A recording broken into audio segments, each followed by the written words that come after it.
बिछ गई सियासी विसात, खेला जा रहा है सियासी खेल, जारी है वार पलटवार। शह और मात के खेल में बनाई जा रही है रणनीति, कौन पड़ेगा किस पर भारी,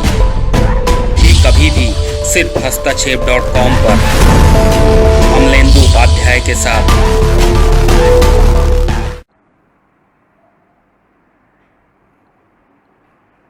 साथियों, मैं अजरा मुबीन बात कर रही हूँ और आपकी तरफ मुतवज्जे हूँ। जैसा कि आप लोगों ने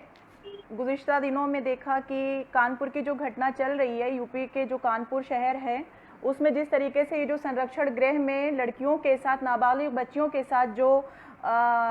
गलत काम हुआ है और जिस तरीके से कोरोना पॉजिटिव निकली हैं, प्लस उसके साथ उसमें 7 बच्चियां जो प्रेग्नेंट हुई हैं और जिनमें से 2 को एड्स जैसी बीमारी का भी खुलासा हुआ है, तो हम इस गवर्नमेंट की मजम्मत करते हैं और निंदा करते हैं कि किस तरीके से जहां पर ये नारा दिया जाता है, जिस देश में हमारे माननीय प्रधानमंत्री जी ये नारा देते हैं कि बेटी बचाओ बेटी पढ़ाओ का, तो क्या वाकई लगता है इस तरीके से हमारी बच्चियां, हमारी बहनें, हम लोग क्या यहाँ पर सुरक्षित महसूस करते हैं? हर बार यहाँ पर कहीं ना कहीं सवाल उठ खड़ा होता है और ये कोई कानपुर की पहली घटना सामने नहीं आ रही है। इससे पहले आपने देखा होगा कि देवरिया में भी इस तरीके के कुछ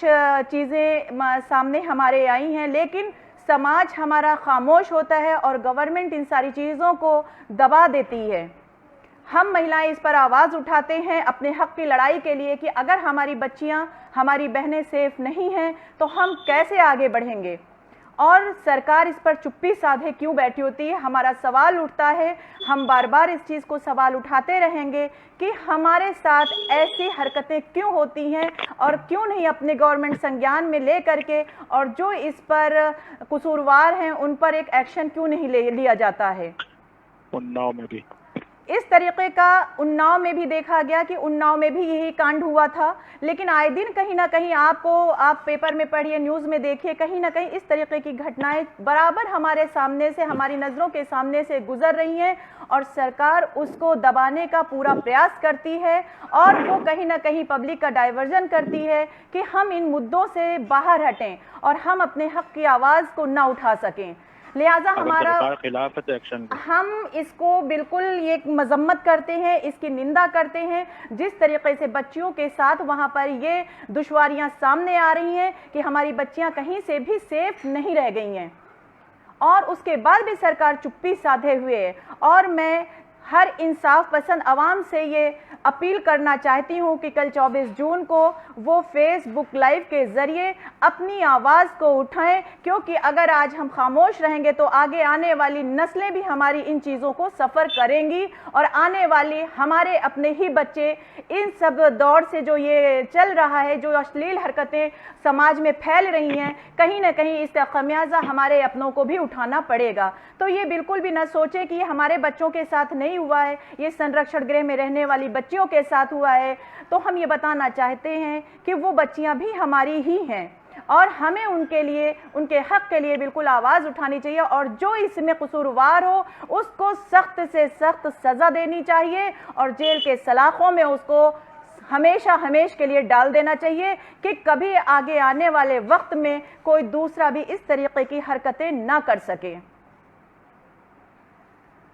बहुत ही अफसोस के साथ कहना पड़ता है कि हमारे देश में बेटी बचाओ बेटी पढ़ाओ का नारा दिया जाता है और उसके बाद भी बच्चियां सुरक्षित महसूस नहीं कर रही हैं और सरकार को जिस तरीके से एक्शन लेना चाहिए एक्शन नहीं ले रही है। और अगर ये एक्शन ले ले तो हमारे समाज में जो ये व्याप्त बुराइयां हैं ये शायद ख़त्म हो जाती, लेकिन कहीं ना कहीं सरकार इन पर तवज्जो नहीं देती है जिस तरीके से उन्हें देना चाहिए। हमारी आवाज़ों को दबा दिया जाता है। अगर हम इस पर अपनी आवाज़ को उठाते रहेंगे तो एक नए दिन हम लोग इस पर सफल होंगे। सरकार एक्शन ले इसके खिलाफ जल्द से जल्द, और हमारी ये गुजारिश है कि गवर्नमेंट सरकार इस पर जल्द से जल्द एक्शन ले और है। और इंसाफ पसंद आवाम से हम ये बार बार गुजारिश करते हैं कि कल 24 जून को 12 बजे से आप फेसबुक पर लाइव होइए और इस तरीके से अपनी आवाज़ों को बुलंद करिए और ये पता चले कि हमारे समाज में जो इस तरीके से ये व्याप्त बुराइयां हो रही हैं, जिस तरीके से बच्चियों के साथ इस तरीके की गलतियां, इस तरीके के कुकर्म हो रहे हैं, उस पर आवाज़ उठानी चाहिए और हमारा फ़र्ज़ बनता है कि हम इस पर आवाज़ उठाएं और उठाते रहना चाहिए, क्योंकि आगे आने वाली नस्लें हमारी सेफ रहें। सवाल यहाँ पर उठता है कि अगर वो संरक्षण गृह था तो उसमें कहाँ से वो उन बच्चियों को कोरोना कैसे होता है और कोरोना के साथ साथ उनको वो प्रेग्नेंट कैसे हो जाती हैं। भाई संरक्षण गृह आपका है तो आपके यहाँ कैसे, किस बिना पे लोग पहुंचे, कैसे पहुंचे? आपके यहाँ सीसीटीवी कैमराज वगैरह हैं, आप उसको लाइए, सामने करिए, उसका प्रूफ सामने दिखाइए। और उसके बाद भी उनमें से 2 बच्चियां हमारी जो होती हैं वो एड्स, HIV जैसे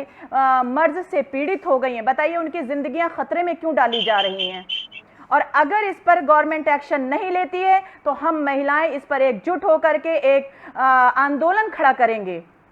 हम अपने हक की आवाज़ के लिए हमेशा आवाज़ उठाते रहेंगे और उन बच्चियों को हक दिलाना हम सभी औरतों का, हम सभी महिलाओं का फ़र्ज़ बनता है कि हम एकजुट होकर के उन बच्चियों को इंसाफ दिलाने का काम करें। किस तरीके से वहाँ पर बच्चियाँ प्रेग्नेंट हो रही हैं, ये मामूली बात नहीं है। उन्नाव में देख लीजिए, आप देवरिया में देख लीजिए, उसके बाद आप कानपुर में देख लीजिए। आप साहब इतने हल्के में कैसे ले सकते हैं? कई जिंदगियों का सवाल है, इज्जत का सवाल है। संरक्षण गृह में अगर बच्चियां रह रही हैं तो इसका ये मतलब नहीं है कि उनका कोई वारिस नहीं है, इसलिए उनके साथ इस तरीके से आप मनमानी हरकतें कर ले रहे हैं। आज फिर खामोश भी बने बैठे हैं, आप इस पर कोई चुप्पी नहीं तोड़ रहे हैं और कसूरवार को आप जेल में नहीं डाल रहे हैं। साथियों, हम आप सबसे गुजारिश करते हैं कि जो भी लोग लाइव हमारा देख रहे हैं वो इस पर और भी लोग इस पर आएँ, जुड़ें और अपनी आवाज़ को बुलंद करें, क्योंकि जिस तरीके से अभी हम लोग कोरोना काल से गुजर रहे हैं, हम कोई ऐसा आंदोलन नहीं कर सकते हैं। लिहाजा हमको चाहिए कि हम फेसबुक पर ही अपना इस तरीके का अपनी बातों को रख सकें। कम से कम गवर्नमेंट तक ये आवाज़ जानी चाहिए कि हाँ, हम अपनी बातों को रख रहे हैं और हम उन बच्चियों को इंसाफ दिलाने का काम करेंगे। लिहाजा हमारी सभी जो भी हमारे साथी यहाँ पर देख रहे हैं, जो भी हमारी बहनें लाइव देख रही हैं, उनसे हमारे और भी लोगों से ये गुजारिश है कि आप सभी लोग फेसबुक लाइव पर आइए और अपने अपने ओपिनियन को रखिए कि हमें किस तरीके से इन बच्चियों के लिए, इंसाफ के लिए खड़ा होना चाहिए। और जो भी लोग देख रहे हैं हमारे साथ शाना बशाना खड़े हों और हमारे साथ एक आवाज़ हो करके इस बात को आगे बढ़ाएं कि जो कानपुर में संरक्षण गृह में बच्चियों के साथ, जिन नाबालिग बच्चियों के साथ ये इतनी गंदी हरकतें की गई हैं, उनको सख्त से सख्त सजा मिलनी चाहिए और हमें मिल करके इसकी कड़ी निंदा करनी चाहिए, हमें इसकी मजम्मत करनी चाहिए, हमें इसकी भर्त्सना करनी चाहिए। और मैं पुरजोर आवाज़ में इसकी कड़ी निंदा करती हूँ कि बेहद शर्मनाक काम हो रहा है इस तरीके से। और अफसोस लगता है कि ये गवर्नमेंट फिर भी कान में तेल डाले बैठे हुए है, कोई सुध नहीं लेती है कि महिलाओं के साथ, बच्चियों के साथ क्या हो रहा है।